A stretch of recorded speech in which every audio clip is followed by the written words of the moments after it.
శ్రీ మాత్రే నమః. మేషరాశి వారికి జీవితం నాశనం కావడానికి 4 ప్రధాన కారణాలు ఇవే. ఇంకా అవకాశం ఉంది. ఇప్పుడే మీ తలరాతను మార్చుకోండి. మరి ఆ తప్పులేంటి, వాటిని ఎలా సరిచేసుకోవాలి, ఎటువంటి దేవతారాధన అలాగే పరిహారాలు చేసుకుంటే వీటికి పరిష్కారం దొరుకుతుంది అనే అంశాలను ఈ వీడియోలో మనం వివరంగా తెలుసుకుందాం.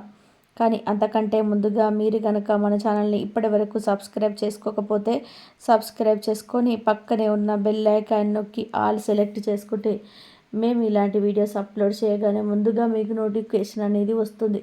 అలాగే వీడియోని ఎక్కడ కూడా స్కిప్ చేయకుండా చివరి వరకు చూస్తేనే మేమేం చెప్తున్నామో మీకు పూర్తిగా అర్థమవుతుంది. ముందుగా ఈ రాశి వారి గురించి చూసుకున్నట్లయితే వీరికి కొన్ని రాశులు అనుకూలంగా ఉంటే కొన్ని రాశుల వారితో ప్రతికూల ఫలితాలు ఏర్పడతాయి. వీరి గుణగణాలు లక్షణాలు వీరి ప్రత్యేకంగా నిలబడతాయి. ఈ రాశి వారు ఎన్నో మంచి లక్షణాలను గుణగణాలను కలిగి ఉంటారు. ముఖ్యంగా ఆరోగ్యరీత్యా ఈ రాశి వారు కొన్ని జాగ్రత్తలు అయితే తప్పనిసరిగా తీసుకోవాలి. ముఖ్యంగా ఆరోగ్యరీత్యా ఈ రాశి వారు కొన్ని జాగ్రత్తలు అయితే తప్పనిసరిగా తీసుకోవాలి. అయితే ఆరోగ్యపరంగా ఎన్ని జాగ్రత్తలు తీసుకున్నప్పటికీ కూడా చిన్న చిన్న అనారోగ్య సమస్యలు తప్పవని చెప్పాలి. వచ్చిన ఆరోగ్య సమస్యలు ఎక్కువ కాలం ఉండకపోయినా చికాకు గురి చేస్తాయి. అందుకోసం ఆరోగ్యపరంగా ఈ రాశి వారు జాగ్రత్తలు తీసుకోవాలి. మరి ఇంతే కాకుండా ఈ రాశి వారు ఎవరైనా నాని అనుకునేవారు ఉంటే అటువంటి వారి కోసం ఏదైనా చేస్తారు. తన వారు అనుకున్న వారు కష్టాల్లో ఉంటే వారిని రక్షించడానికి ప్రయత్నం చేస్తారు. మీరు కష్టాల్లో ఉన్నప్పుడు ఎదుటి వారిని ఆదుకుంటారు. అటువంటి మంచి లక్షణం ఈ రాశి వారికి ఉంటుంది. అలాగే ఎదుటివారు తప్పు చేసిన క్షమించే గుణాన్ని కలిగి ఉంటారు.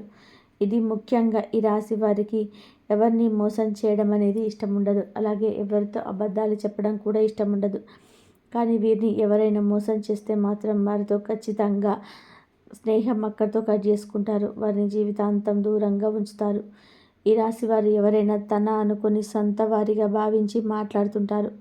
అంతేకాదు వీరికి సంబంధించిన ప్రతి విషయం కూడా నా అనుకున్న వారికి బూసగుచ్చినట్టు చెప్తారు. ఈ రాశి వారికి ప్రతి ఒక్కరూ నా మనిషి అనుకోవడం తప్ప మోసం చేయడం తెలియదు. కళ్ళ కపటం లేని మనసును ఈ రాశి వారు కలిగి ఉంటారు. ఎదుటి వారికి సహాయం చేసే విషయంలో కూడా ఎటువంటి కల్మషం లేకుండా సహాయం చేస్తారు. నేను ఎప్పుడు వీరికి సహాయపడ్డాను కదా, మళ్ళీ వీళ్ళు నాకు సహాయపడాలని ఆలోచన అస్సలు ఉండదు. వీరికి వీలైనంత వరకు కూడా ఎదుటి వారికి సహాయపడాలని ఆలోచనతోనే ఉంటారు. ఇటువంటి ఒక మంచి లక్షణం కారణంగా ఎదుటి వారిని వీరిని తేలిగ్గా మోసం చేస్తారు. ఇంకా నా అనుకునేవారు ఈ రాశి వారి నాశనాన్ని కోరుకుంటారని చెప్పవచ్చు. ఈ రాశి వారి నాశనాన్ని కోరుకుంటారని కూడా చెప్పవచ్చు. ఇంతే కాకుండా ఈ రాశి వారు కనుక ఇప్పుడు చెప్పబోయే ఈ 4 ప్రధాన కారణాలు అలాగే 4 తప్పులు ఏవైతే ఉన్నాయో వాటిని జాగ్రత్తగా విని ఇక నుంచి వాటిని చేయకుండా జాగ్రత్త పడినట్లయితే ఇకపై మీకు అన్నీ కూడా మంచి ఫలితాలు లభించనున్నాయి. ముఖ్యంగా ఈ రాశి వారు 4 తప్పులు చేయడం వల్ల మీ జీవితంలో ఎన్నో సమస్యలు ఎదుర్కొంటారు. దాంట్లో మొదటిది మీ కష్టానికి తగ్గ ఫలితం లేనప్పటికీ కూడా మీరు ఎన్నో రోజులుగా ఫలితం కోసం ఎదురు చూస్తూ అలాగే కష్టపడుతున్నారు. అంతేకాదు మీ పడ్డ కష్టానికి ప్రతిఫలం రాలేదు కదా అని మధ్యలో వదిలిపెట్టరు. ఈ రాశి వారు ఏమనుకుంటారంటే ఏదైనా పని చేస్తుంటే ఇంకా మంచి ప్రతిఫలం వస్తుందేమో, ఇప్పటివరకు ప్రతిఫలం ఏది, దానికి ఒక అనుభవంగా ఉంటుందని ఇక ఆ పని మీదనే ఎక్కువ కష్టపడుతూ ఉంటారు. సక్సెస్ అయ్యే వరకు కూడా ఆ పనిని వదిలిపెట్టరు. ఇటువంటి సమయంలో మీకు ఫలితం రానప్పుడు కూడా అప్పుడు వదిలేయడం కూడా దైవం మీద ఎక్కువ నమ్మకం ఉంచి దైవారాధన చేసుకుని ఆ పని చేయడం వల్ల మీకు మరింత పురోగతి కనిపిస్తుంది. ఇక ఈ రాశి వారికి సంపాదన విషయానికి వచ్చినట్లయితే వీరికి ధన సంపాదన బాగుంటుంది. కాకపోతే వచ్చిన ధనం నిలకడగా ఉండదు. ఏదో ఒక రూపంలో ఖర్చు అవుతూ ఉంటుంది. ఇక వీరు తెలిసి తెలియక అనవసరంగా డబ్బులు ఖర్చు చేస్తుంటారు. కాబట్టి డబ్బును మాత్రం కొంచెం జాగ్రత్తగా మీరు ప్రణాళికబద్ధంగా ధనాన్ని ఖర్చు చేయాల్సి ఉంటుంది. ఇంకేదైనా పని చేపట్టినా లేదంటే ఎవరైనా ఏదైనా పని అప్పచెప్పినా దాన్ని పోస్ట్ పోన్ చేయకుండా ఎప్పటికప్పుడు ఆ పనిని ఫాస్ట్గా కంప్లీట్ చేసుకోవడానికి ప్లాన్ చేసుకోవాలి. ఒక ప్రణాళిక రచించుకొని ఒక పనిని పూర్తి చేసుకున్నట్లయితే దాన్ని ఖచ్చితంగా మీరు విజయాన్ని పొందుతారు. బద్ధకం అనేది ఈ రాశి వారికి అస్సలు పనికిరాదు. ఈ తపను కూడా మీరు సర్దిద్దుకున్నట్లయితే కనుక మీ జీవితంలోని పురోగతిని సాధిస్తారు. ఇక మీరు మార్చుకోవాల్సిన మరో తప్పు ఏమిటంటే మీకున్న కోపం. ఆవేశంగా మాట్లాడకుండా నెమ్మదిగా ఓర్పుతో శాంతంగా మాట్లాడాలి. ఇంట్లో వాళ్ళతోనైనా, బయట వాళ్ళతోనైనా, స్నేహితులతోనైనా, శ్రేయోభిలాషులతోనైనా చాలా నిదానంగా ఆచితూచి మాట్లాడవలసిన అవసరం అయితే ఉంటుంది. లేదంటే ఇది అనేక రకాలుగా గొడవలకి దారితీసే అవకాశం ఉంటుంది. ఇక మీకు కోపం వచ్చిన సమయంలో మీరు ఎదుటి వారి మీద దాడి చేయకుండా మౌనంగా ఉండడం వల్ల బంధాలు, బంధుత్వాలు అనేది నిలబడతాయి. తెలిసిన వాళ్ళకనే కాదు, తెలిసిన వారికి, తెలియని వాళ్ళకి సహాయం చేయాలనుకుంటారు. సహాయం చేసే సమయంలో ఎదుటి వారి కష్టం తొలగిపోతుంది, కానీ ఈ రాశి వారికి మాత్రం అప్పటి నుంచి కష్టాలు మొదలవుతాయి. అయితే ఎదుటి వాళ్ళ కష్టాలు తీర్చడం తప్పు కాదు, కానీ వారికి సలహా ఇవ్వడం, అలాగే వారికి సంబంధించిన విషయాలు కూడా గొడవలు దూర్చడం అంత మంచిది కాదు. ఈ కళ్ళదూర్చడం ఈ సమస్య తీరింది అనుకునే లోపే ఇంకొక సమస్య అయితే వచ్చి పడుతుంది. అయ్యే పరిస్థితిలో పడతారు. దీనివల్ల సమస్య ఏ విధంగా పరిష్కరించాలో తికమిక పడుతూ ఉంటారు.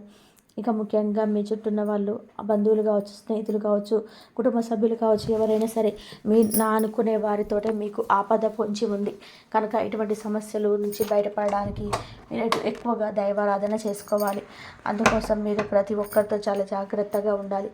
ఇక ఈ రాశి వారికి ఏది కూడా పర్సనల్ అనే విషయం అనేది ఉండదు. ప్రతి విషయాన్ని అందరితో షేర్ చేసుకోవడానికి ఇష్టపడతారు. ముఖ్యంగా మీరు ఏదైనా పని చేయకముందే ఆ పని గురించి 10 మందికి చెప్పడం, దాని గురించి చర్చించడం, ఇటువంటివి మానుకుంటే మంచిది.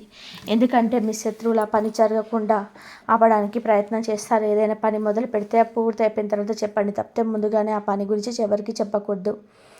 ఈ రాశి వారు దయా గుణాన్ని కలిగి ఉంటారు. మీరు ఎవరిని బాధ పెట్టరు. ఎదుటి వారిని బాధ పెట్టాలన్న ఆలోచన కూడా వీరికి రాదు. ఈ రాశి స్త్రీలను గౌరవించవలసి ఉంటుంది. అది తెలిసిన వారైనా, తెలియని వారైనా, కుటుంబ సభ్యులైనా, బయట వారైనా మీరు స్త్రీలను గౌరవించాలి. ఇలా చేయడం వల్ల మీకు శుభ ఫలితాలు లభిస్తాయి.